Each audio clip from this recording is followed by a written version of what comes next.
Deer Drive. Deer Drive.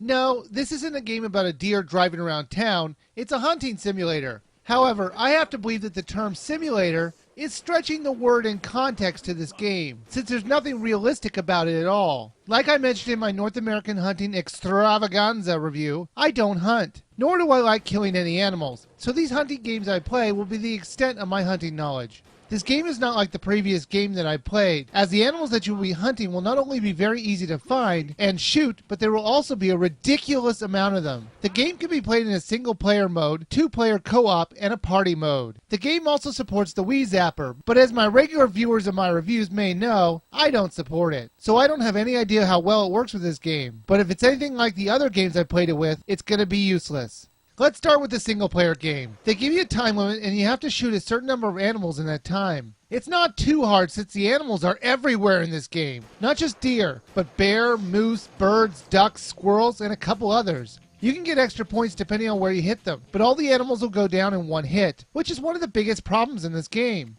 Maybe if you're really lucky you could kill a bear in one hit, but realistically it really should take 2 or 3, since they have such thick skin. It just takes the fun and fear out of the game when everything can be killed in one shot. The bears and the moose will actually come at you for some reason, and if you don't shoot them before they get to you, you'll die and you'll have to redo the round. So you'll have to constantly be on the watch for them. The main animals that you'll be targeting, though, are the deer. But lucky for you, there are a ton of them, who will cross the screen totally oblivious of all the corpses of the deer friends around them. They will completely ignore all the gunfire that's happening around them as well, and they'll just run around normally through the area. To make it a bit harder, you can only shoot the male deer. If you shoot a female doe, they'll penalize points off your score. Now, I can't understand this at all. Maybe if we were encouraged to shoot a few of these does, there wouldn't be an insane amount of deer throughout this forest. The male deers had antlers, so that's how you would know which ones to shoot. The problem is that the graphics weren't that good, so it would make it very hard at times to tell the difference between the two kinds of deer. As you advance through the game, you'll be able to get upgrades to your weapons by shooting certain animals. My favorite upgrade was the breath control. It temporarily slowed down time and made it easier to kill the animals. The upgrades could be anything from a bigger clip, new guns, faster shots, or even better sunglasses to make the deers easier to see. All of these upgrades were only temporary, so you won't be too overpowered too long. Now, one of the more annoying parts of this game was your buddy in the game. Instead of him helping you out, he'll actually just be making comments on most of your shots. I'm sure there's an option to turn it off, but why they would even put the annoying friend in the game is beyond me.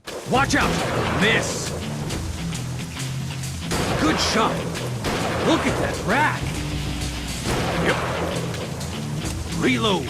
The 2-player co-op was the same basic game. In this game, you'd have to kill as many animals as you could in a set time limit. It was a bit boring since there wasn't the amount of variety that you see in the single-player game. Now, the party game was much better. You could play with 2 to 4 players. You take turns playing a timed round, but they would change it up by having you hit targets that would act as random temporary handicaps on your opponent's turn. Now, this mode was enjoyable. I just wish the other player could control when and what handicap would come up, but it was still fun to play.